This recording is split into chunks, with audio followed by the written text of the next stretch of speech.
सांग मैंने आजिकल दुनिया रे जिते आगू को आम जाऊँ आमको सेते घर खाଇବା छाड़ी बाहर खाଇବା पसंद लगुच जमती कि आम खाଇବା समय आम आम हेल्थ को न देखिकी केवल आम पार्टी स्वादिष्ट को ही देखी था आम घर खाद्य कम एवं फास्टफुड अनेक खाई था जमती कि आउ से फास्टफुड भितर जब पिज्जा मिलगला तो आउ किसी दरकार ही न थाए बस फोन उठाओ आउ ऑर्डर कर दियो आउ कुआडे जीवाक मध्य पड़बनी घरे आसिक पहुँची जीव टेस्टी टेस्टी पिज्जा किंतु आपण माने जानिछन्ते पिज्जा खाइके आपण माने आपनक शरीर को बहुत क्षति पहुँचाउछन्ते पिज्जा खाइबा द्वारा केवल मोटा बड़ी न थाए बरम बहुत डेंजरियस रोग मध्य होइथाए जहाँ विषय आपण केबे भाबी भी नथिबे आ सांग माने आपण कोन जानिछन्ते कि पिज्जा खाइबा द्वारा हमर जीवनर पाखापाखि 8 मिनिट आमे कम करिथाउ ताले भाबी रखंतु आपण माने केते थर पिज्जा खाउछन्ते आ सेही अनुसार 8 मिनिट को निज जीवनर माइनस कर दियंतु सांग माने मु तो आपनको सब बेले कहूची कि जहाँ आम पार्टी को अधिक टेस्टी लगी थाए ताहा आम देह को ठीक सही परी कष्ट मध्य देइथाए ताले चलंतु सांग माने जानि रखिबा कि पिज्जा खाइबा द्वारा हमर कोन कोन क्षति होइथाए ता विषय भल कि निजे सतर्क होगा सहित आम आखपाखे सब लोक मान सतर्क कराइबा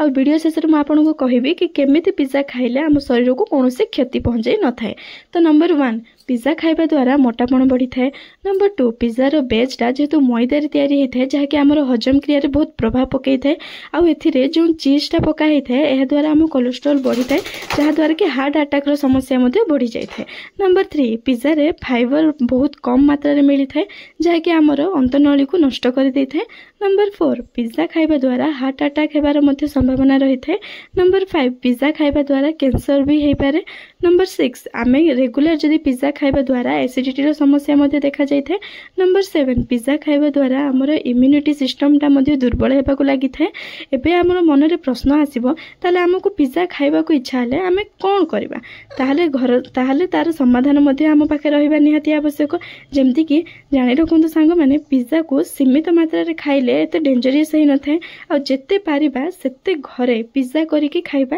आ सांग माने मन रखंतु सब बेले पिज्जार बेसटा अट्टारे तैयारी हेतिबा निहाती आवश्यक। ताहले आशा करूची आपनको ए वीडियोटा भल लागिथिबो आ ए वीडियोटा को देखिकि आपण माने बुझी सारिथिबे कि पिज्जा खाइबा द्वारा हम देह पे केते क्षतिकारक अटे। ताहले एमिति आहुरी फूड रो सत्यता विषय जानिबा को चाहुचंती ताहले हम चैनल को गोटे लाइक करिके सब्सक्राइब कर दियंतु। रहूछु नमस्कार।